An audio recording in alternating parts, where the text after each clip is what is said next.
Hey, how you doing, guys? Thanks for tuning in. We got some updates for you today. For the foreseeable next couple of weeks, we have a lot of interesting, exciting things happening. Not least the release of a brand new Aura Blaze single coming out tomorrow. It's called Life, We All Get One.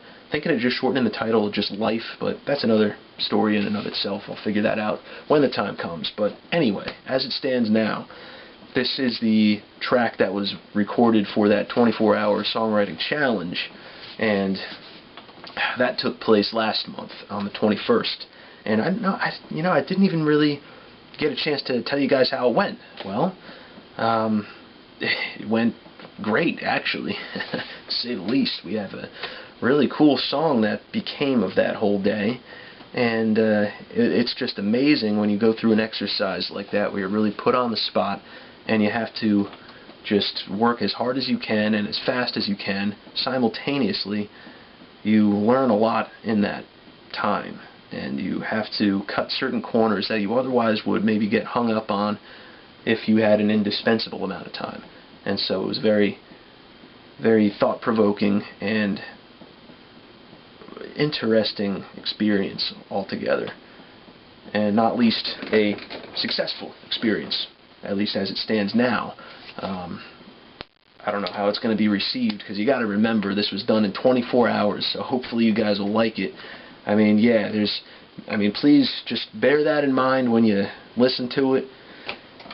There's some rough edges around there. I got to figure all that out and polish that which needs to be polished at some point. And I will do that. I plan on doing that soon. So, in the meantime, though, however, I think it's actually, for one day of work, I think it came out awesome. I think it's really solid. It's very catchy. It's short and sweet, and it kind of has more of a contemporary vibe to it. And you'll see what I mean when you hear it. It's a little different than my previous work, which centers more around that retro style. This does certainly have that, and it's very, I guess, almost ELO sounding. It sounds like a mix between ELO and, interestingly enough, Ozzy, actually, some of his solo stuff, and maybe even Alice Cooper thrown in. Some very dynamic sounds going on in this one, so I don't know, maybe you guys will hear it and think that it doesn't sound anything like that, and we'll come up with a better analogy to describe that sort of atmosphere that song conveys. But in any case, tomorrow, it comes out tomorrow, so make sure you're checking the whatever social crap that I've got on the on the internet there. It's coming out soon, so matter of hours now, as it currently stands, as they say. Anyway, it's been a long day, so just bear with me here. What else we got to talk about? Oh yeah, so I almost forgot to mention, obviously you know the Grateful Dead cover is now out and available for free download, so if you haven't snagged it and you want to download it, go ahead, it's for free. It's just a placeholder till I can get some new material for you, which coincidentally will be tomorrow. But anyhow, and that's a free download, so make sure you get that. Both of those are free also. So this thing, that 24-hour songwriting challenge song, is on a compilation. I should just mention that to clarify what this whole thing is. It was a contest put forth by Speaking to My Good Eye, a online music publication that organizes this event every year, and it's been going on for 4 years now. And the proceeds from the sale of this compilation, which includes over 50 different bands. I didn't even know there was that many taking part in it besides myself, but that's pretty awesome. There's probably a lot of good stuff on there. So the proceeds from that will be going towards the National Suicide Prevention Lifeline. So if you want to make a donation, go ahead. If you just want to get the free song, go ahead and download it, because it's a pay, what is it called? Pay what you will, or pay what thou wilt? I don't know, but pay whatever you want. You can throw in some money for it if you want, and that goes for everybody else that's taking part in it too. You can download individual tracks, or you can get the whole thing all at once if you want it to. And so it's for a good cause. So your money will be going to saving people's lives potentially, and so bear that in mind as well. So it's a good thing they're doing here. It's an honor to take part in it, and I'm looking forward to next year. especially for the challenging aspects that it puts forth, that really makes you think, and think hard, and work hard. So I'm happy to have discovered that side of myself, because it's something I don't really do. I'd like to think I'm disciplined, but you don't realize how much of a lack of discipline you actually do have until you try something like this.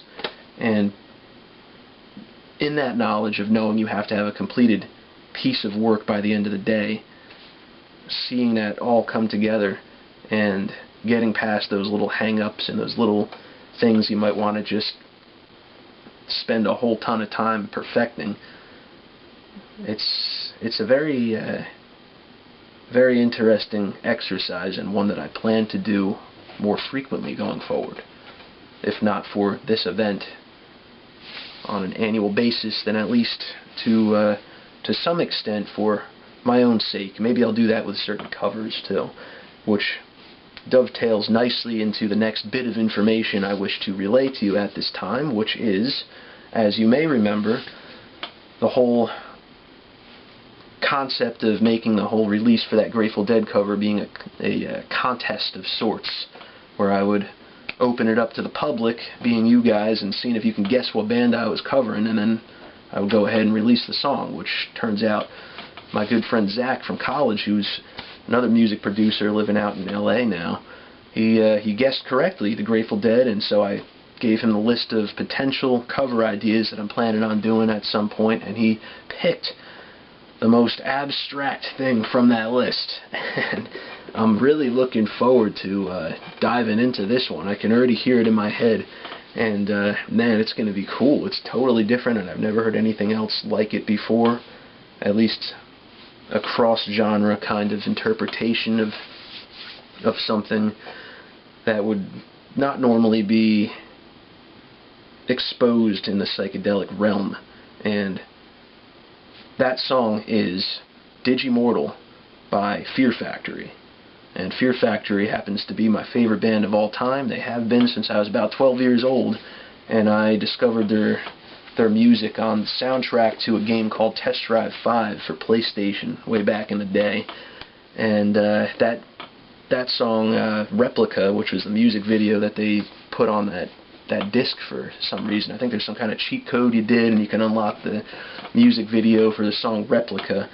And that's not the one I'm covering, that's just what they had on the game. But Digimortal was one of the other ones that stuck with me from their albums that have come since that year, which was 1997, back when that game came out. So they were just breaking into the scene, more or less, and they proceeded to influence me immensely throughout the years and continue to do so. Very different than what I'm making now, because they're more of a industrial groove metal sort of genre. It's hard to describe. They really have their own sound. They're a metal band, but they have their own sphere of atmosphere about them, and I highly suggest anybody into that kind of industrial-esque concept, check them out if you don't know them already. They're pretty well known, but if you don't know them, give them a listen. It's great stuff, and I know for me personally they've been immensely influential into not only getting me into metal at that early age, but proceeding to get me more heavily invested in music in general, because it was through the discovery of their unique sound at that impressionable age I was at the time that forced me to explore the metal community more and explore what other bands are out there that are similar, and then some that are not so similar. And I developed a fondness for the idea of atmosphere, and that's something that is very prevalent throughout the metal genre, as many of you might know if you're familiar with it. There's all certain sorts of subgenres of metal that sort of put forth a vast array of atmospheres, and I would like to say there's something for everybody in that realm. There's a lot of melody in there. People think of metal as being this atonal, cacophonous stew of aggression that often turns away many people who don't have the time or patience or interest to dig in a little deeper and see what's there that actually keeps people clinging on for more. And that same concept can apply to a lot of things, not least politics and stories that are ignored by the media that are happening currently that probably should be exposed but are not for whatever reason. Well, I know the reasons, but I'll let you discover that on your own. Yeah, I don't know. The world's an interesting place, to say the least. So, anyhow, yes, Digimortal by Fear Factory will be the next cover that Aurablaze will do, and it'll be a very interesting thing to go through the whole idea of making an interpretation of a metal song into a psychedelic retro-sounding song. And like I said, I already have some ideas spinning around in my consciousness here. So, looking forward to digging into that. No timetable yet when that's going to be, but sometime in the near future.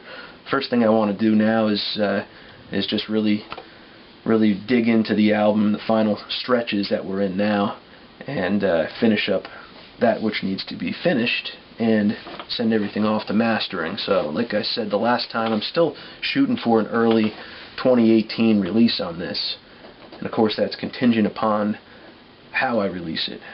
So, more to come on that when the time comes. Keep you guys posted on anything else that happens to occur within the next few weeks or so. And yeah, it's a good time. Life is good. And I hope yours is too. See you later. Take care.